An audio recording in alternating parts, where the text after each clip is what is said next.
पौधों की दुनिया देखने में कितनी सीधी साधी और शांत लगती है ना। पर असल में ये वैसी है नहीं।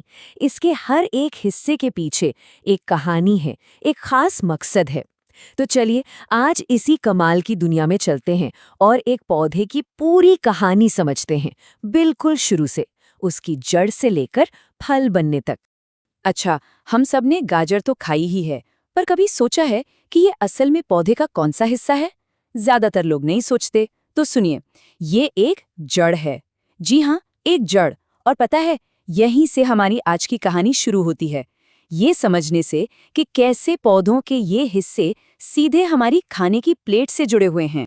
अब इसे समझने का एक बहुत ही मजेदार तरीका है। सोचिए कि हर पौधा एक ही टाइम पर दो अलग अलग दुनियाओं में जी रहा है। हाँ बिल्कुल, एक दुनिया वो है जो हम सबको दिखती है और दूसरी वो जो जमीन के नीचे हमारी नजरों से छिपी हुई है। और इन दो दुनियाओं के नाम हैं रूट सिस्टम और शूट सिस्टम। देखिए, रूट सिस्टम मतलब जड़ वाला हिस्सा जो जमीन के नीचे है, पौधे का छिपा हुआ एंकर। और शूट सिस्टम वो सब कुछ जो हमें जमीन के ऊपर दिखाई देता है, मतलब तना, पत्तियां, फूल और फल। तो ठीक है, सबसे पहले चलते हैं उसी छिपी हुई दुनिया में, जमीन के नीचे, जहां से पौधे की पूरी कहानी शुरू होती है। यह है जड़ों की दुनिया। अब देखिए, जड़ों का काम सिर्फ पौधे को पकड़कर रखना नहीं है। इनके ना 3 बहुत बड़े और जरूरी काम हैं। पहला काम, पौधे को मिट्टी में मजबूती से जमाए रखना, चाहे आंधी आए या तूफान। दूसरा, जमीन से पानी और जरूरी मिनरल्स ऊपर खींचना, जो पत्तियों के लिए खाना बनाने का रॉ मटेरियल है। और तीसरा, कुछ पौधों में तो जड़ें खाना स्टोर करने का गोदाम भी बन जाती हैं, जैसे कि गाजर और चुकंदर में। लेकिन एक मिनट, सारी जड़ें एक जैसी नहीं होती, बिल्कुल नहीं। एक होती है टैप रूट या मूसला जड़, जैसे गाजर में। एक मोटी मेन जड़ जो सीधे जमीन में नीचे जाती है। और दूसरी तरफ है फाइब्रस रूट यानी रेशेदार जड़ें, जैसे घास या गेहूं की। ये पतले पतले धागों के गुच्छे जैसी होती हैं जो मिट्टी में चारों तरफ फैल जाती हैं। चलिए अब जमीन के नीचे से बाहर निकलते हैं और ऊपर आते हैं पौधे के मेन हाईवे पर, मतलब उसके तने पर। अगर जड़ें पौधे का एंकर हैं, तो तना वो मजबूत खंभा है और वो सप्लाई लाइन भी, जो हर चीज को आपस में जोड़ती है। सही में तना एक सुपर मल्टीटास्कर है। सोचिए, ये पौधे को सीधा खड़ा रखता है, इसी पर पत्तियां, फूल, फल सब टिके होते हैं। पर इसका सबसे कमाल का काम है एक 2 वे ट्रैफिक सिस्टम चलाना। ये जड़ों से पानी और मिनरल्स को ऊपर पत्तियों तक भेजता है और फिर पत्तियों में बने खाने को वापस नीचे पौधे के हर हिस्से तक पहुंचाता है। और हाँ, जड़ों की ही तरह सारे तने भी एक जैसे नहीं होते। जरा सोचिए, कहाँ एक आम के पेड़ का वो मजबूत लकड़ी वाला ट्रंक और कहाँ एक पुदीने का नाजुक सा हरा तना। काम दोनों का एक ही है, पर स्टाइल बिल्कुल अलग।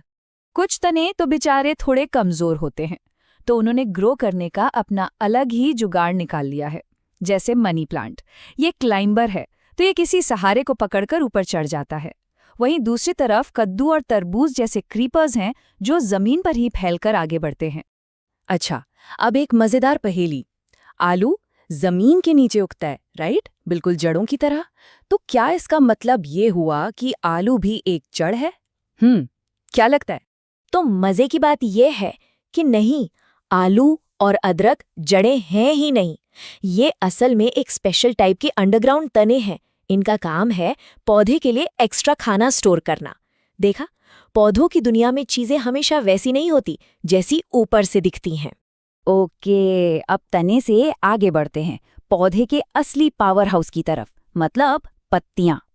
देखिए, पत्ती सिर्फ हरी और सुंदर नहीं होती, ये तो पौधे की किचन है। उसकी सोलर पावर से चलने वाली फूड फैक्ट्री है, जहां असली मैजिक होता है।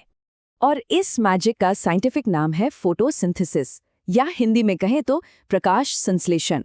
ये वो कमाल का प्रोसेस है जिससे पौधे सूरज की रोशनी, पानी और हवा की कार्बन डाइऑक्साइड को मिलाकर अपने लिए खाना यानी एनर्जी बनाते हैं।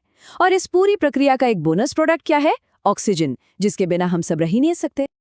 तो इस फूड फैक्ट्री की रेसिपी क्या है? चलिए देखते हैं। इंग्रेडिएंट्स हैं सूरज की रोशनी, जड़ों से आया हुआ पानी और हवा से ली गई कार्बन डाइऑक्साइड। और इसका जादुई शेफ कौन है? वो है क्लोरोफिल, पत्तियों में मौजूद हरा रंग जो सनलाइट की एनर्जी को पकड़ता है।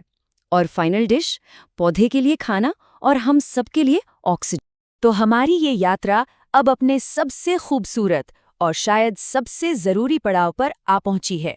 ये वो स्टेज है जहां पौधा ये तय करता है कि उसकी कहानी, उसकी अगली पीढ़ी आगे भी चलती रहे। फूल ये सिर्फ खूबसूरती के लिए नहीं होते, इनका एक बहुत ही जरूरी काम है। असल में ये पौधे के रिप्रोडक्टिव पार्ट्स हैं। हर फूल का एक ही मकसद होता है, एक फल में बदलना और उस फल के जरिए पौधे की नस्ल को आगे बढ़ाना। और इन फलों के अंदर क्या छिपा होता है? बीज, यानी अगली पीढ़ी की शुरुआत। अब ये भी अलग अलग होता है। किसी फल में सिर्फ एक बीज, जैसे आम या लीची में। किसी में कुछ बीज होते हैं, जैसे सेब और संतरे में। और पपीते या अनार जैसे फलों को देखिए, उनमें तो ढेरों बीज होते हैं। तो एक छोटे से बीज से वापस एक पूरा पौधा बनने का ये जो जादुई सफर है, इसे कहते हैं जर्मिनेशन, यानी अंकुरण। होता क्या है कि जैसे ही एक बीज को सही माहौल मिलता है, मतलब हवा, पानी और थोड़ी गर्मी, वो अपनी गहरी नींद से जाग जाता है और एक नई जिंदगी शुरू कर देता है। और ये शुरुआत भी एक फिक्स्ड ऑर्डर में होती है। सबसे पहले एक नन्ही सी जड़ बाहर निकलती है जो मिट्टी में अपनी पकड़ बनाती है। इसके बाद तना और पत्तियां ऊपर रोशनी की तरफ अपना रास्ता खोजते हैं और बस जिंदगी का पहिया एक बार फिर से घूमने लगता है। तो जड़ से लेकर बीज तक की इस पूरी यात्रा को देखें तो एक बात तो साफ है, पौधे का हर हिस्सा कितना जरूरी है और सब एक दूसरे से कैसे जुड़े हैं। अब एक सवाल ये उठता है कि क्या कोई एक हिस्सा बाकियों से ज्यादा जरूरी है, या फिर असली ताकत इस पूरे सिस्टम के एक टीम की तरह मिलकर काम करने में है? सोचने वाली बात है ना?